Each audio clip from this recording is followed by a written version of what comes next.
This video is not intended for children. Hello, everyone. Our topic this week was requested by Steve Bruce. We'll be going over the Halo rings from the Halo franchise.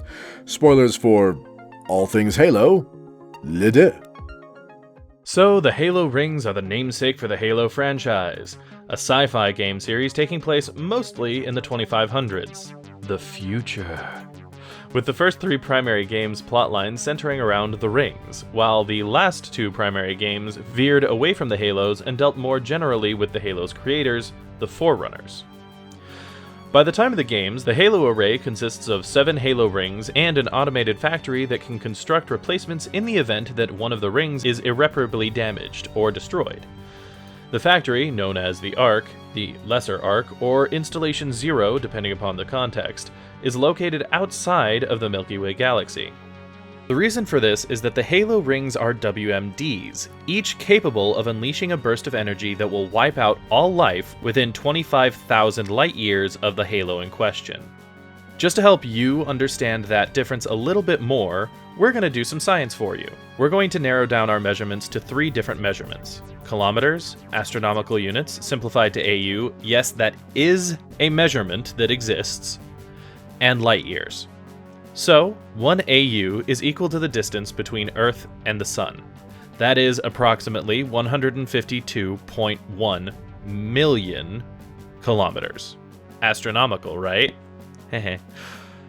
And our solar system, out to the Kuiper Belt, which is where the majority of people agree that our solar system ends, is approximately 50 AU. The math on that means that our solar system is approximately 7.6 million kilometers in diameter. And that is only equal to approximately 1.5 light years. Not 1.5 thousand or even 1.500 light years, just 1.5 light years. And one of these rings can shoot a wave that is 25,000 light years in every direction. The 7 rings are positioned throughout the galaxy such that activation of every ring will cover and kill all sentient life within the Milky Way. As such, the Ark was placed outside of the galaxy because it was the only location outside of the blast radius. As horrific as that may sound, the Forerunners did have a legitimate reason to create the Halo array. Tens of thousands of years before the events of the games, the Forerunners were the most advanced species in the galaxy, and their greatest enemy was the Flood. For purposes of this video, the Flood are a combination alien race/plague that kill, transform, and terraform all life in their path, consuming everything they touch and converting them into more Flood, even terraforming planets in their wake. Every failed attack against the Flood feeds the Flood with more biomass, increasing their strength, numbers, and intelligence. For more detailed information on the Flood, see our video on them, linked in the description and the iCard for as long as that thing still exists. The Flood invaded the Milky Way twice. The first time, the efforts of the Milky Way denizens shunted the Flood out of the galaxy, but the Forerunners predicted that the Flood would return. In preparation, the Halo array was proposed as a weapon of last resort. If all other efforts to quell the Flood's inevitable return failed, the Forerunners would activate the array, annihilating almost everything in the galaxy, the Flood included, and destroying any potential food source should the Flood somehow survive, meaning that any potentially surviving Flood would die out of starvation or at least be unable to continue propagating. The plan had a great deal of opposition, surprising no one, and was thus only slowly implemented over the next few thousand years, and even then, only with 2 caveats. The first caveat was that the Forerunners would also move forward with the other primary proposed anti-Flood solution, the creation of shield worlds, planet-sized mobile fortresses from which the Forerunners could hopefully roam the galaxy combating the Flood whilst being protected, with adjustments implemented to ensure that those housed within the shield worlds could survive a Halo blast. Over time, though, the shield world plan was eventually scrapped, and in lieu of constructing more shield worlds, focus was given to the perfecting of the Halo array. The other caveat was demanded by the Forerunner life workers, basically the doctors, medical scientists, anyone and everyone in charge of biological and healing professions in the Forerunner Empire. They required that if the Halos were to be built, the Forerunners would make every effort to preserve biological specimens of as much of the life in the galaxy as possible, to be reseeded across the Milky Way after the array was fired. The proposal was accepted, and the Forerunners began cataloging and collecting material and specimens for as much galactic life as they could, storing the specimens on the Ark as well as in protected bunkers on the Halo rings themselves. Only a tiny fraction of galactic life was preserved in this way before the array was ultimately fired, with the focus being on more intelligent species. Over the course of the millennia that took place between the initial conception of the Halo array, through the Second War with the Flood, and up to the eventual activation of the array, 18 total Halo rings were constructed, with their designs going through several iterations and improvements to increase their lethality, mobility, and general effectiveness. In the extended Halo media, smaller, less powerful prototypes have even been discovered. During the War with the Flood, all but 7 of the Halos would be found and destroyed by the Flood, leaving the 7 intact rings to eventually be fired and wipe out nearly all life from the galaxy. These 7 are the rings encountered during the modern day of the Halo games. After the game series begins, a few more rings would be constructed by the Ark in response to rings being destroyed, but they follow the principles laid out here, and the number of Halos never again exceeds 7. In a broad sense, there were 2 final iterations of Halo rings, with 12 of the 18 being the less advanced variety and 6 of them being the more advanced, more lethal variety. While it is certain that numerous other upgrades were implemented, there were only 2 important functional differences between the 12 original rings and the 6 newer, dubbed Neoteric, rings. First, and most notably, the 12 original rings were enormous, even by giant space construction standards, each with a diameter of 30,000 kilometers, roughly 3 times the diameter of Earth, which comes in at just under 13,000, specifically 12,742 kilometers in diameter. Whereas the final 6 rings were a third of this size at 10,000 kilometers in diameter, or just barely smaller than the diameter of Earth. This downsizing was done to increase the Halo's effective mobility. FTL travel in the Haloverse technically involves the manipulation of space, time, and probability. Moving an object as enormous as the 12 original rings across the vast distances of the Milky Way generated enormous amounts of what's called probability debt, which basically meant that when you moved an OG Halo ring, it made FTL travel within a significant distance of the ring either much slower or impossible for an unreasonable amount of time, either before or afterward. Remember, time is a factor too, so sometimes probability debt would build up before an FTL jump rather than after. To help counteract this problem, the final 6 Halos were reduced in size, which mitigated the probability debt buildup from FTL travel to more reasonable levels. Plus, you can't tell us it wasn't significantly more resource efficient to make the rings smaller. It would take an absurd amount of material to construct these things. The second major change was to the actual firing pattern of the Halo rings. As previously mentioned, the modern 7 rings, the 6 newer ones plus the OG ring that was downsized and upgraded after being severely damaged, fire a blast of energy 25,000 light-years in every direction. This was considered an upgrade over the original 12 rings, which released a conical energy discharged in a single direction, albeit at much greater range, more than 100,000 light-years at maximum effective distance.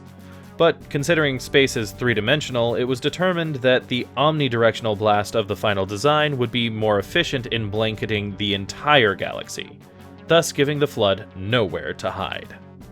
Beyond those 2 factors, however, the basic design of the rings was largely the same.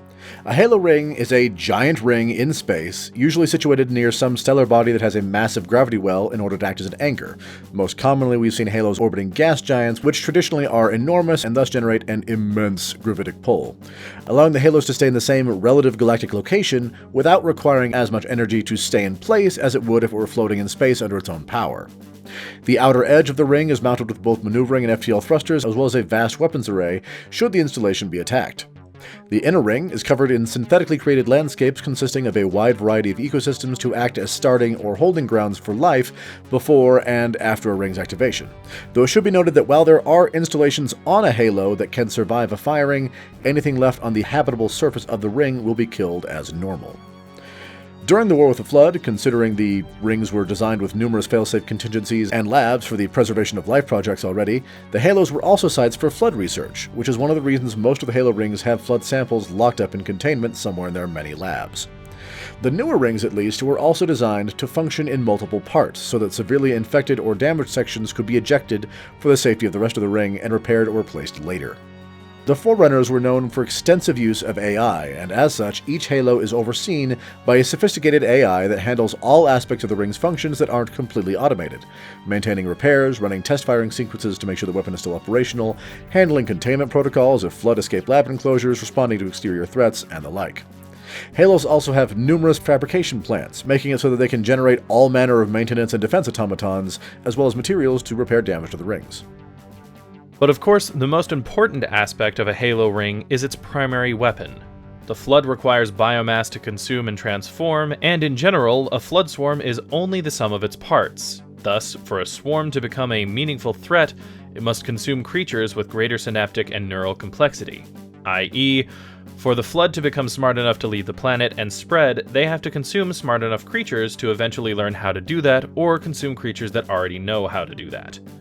As such, and with the dual hope of not completely ruining all life in the galaxy forever, the Halo weapon has a comparatively narrow targeting design. The energy released by the Halo weapons destroys the synapses and nervous systems of sufficiently advanced organisms, leaving most plant life, architecture, and lower life forms without nervous systems, microscopic organisms for example, mostly intact. We say mostly because Halo discharges have been shown to damage some technology, though it has been explained that much of the technology of the precursors, a species even older than the Forerunners with much more advanced technology, functioned on a level that, as an oversimplification, mimics the neural capacity of advanced living creatures, and was thus susceptible to the Halo weapons. Meaning this could be the argument for any tech that is actually damaged by a Halo blast.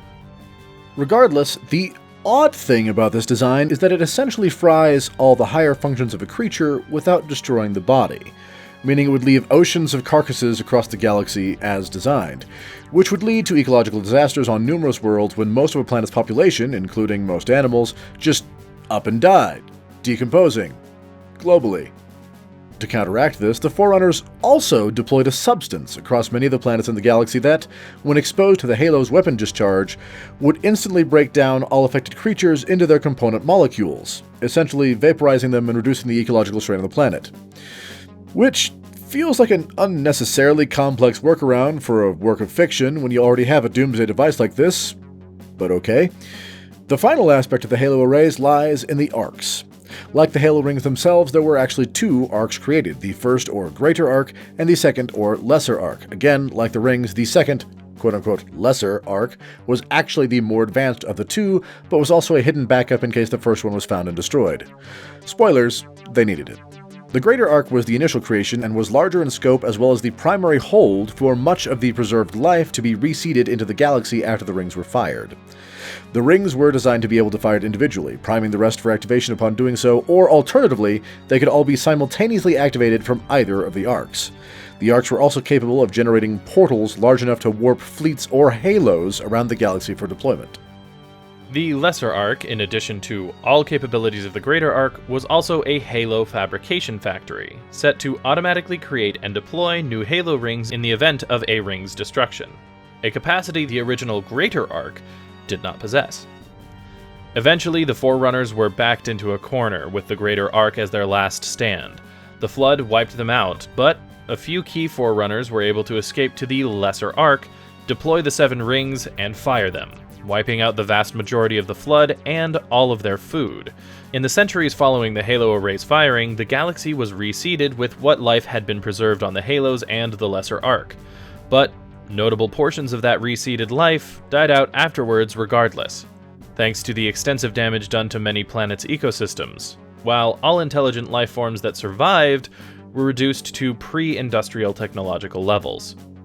The Forerunners themselves died out, their population devastated beyond the point of recuperation, and the great repository of knowledge the species had kept for their empire's entire existence was destroyed by the Halos, as it was based upon ancient precursor technology.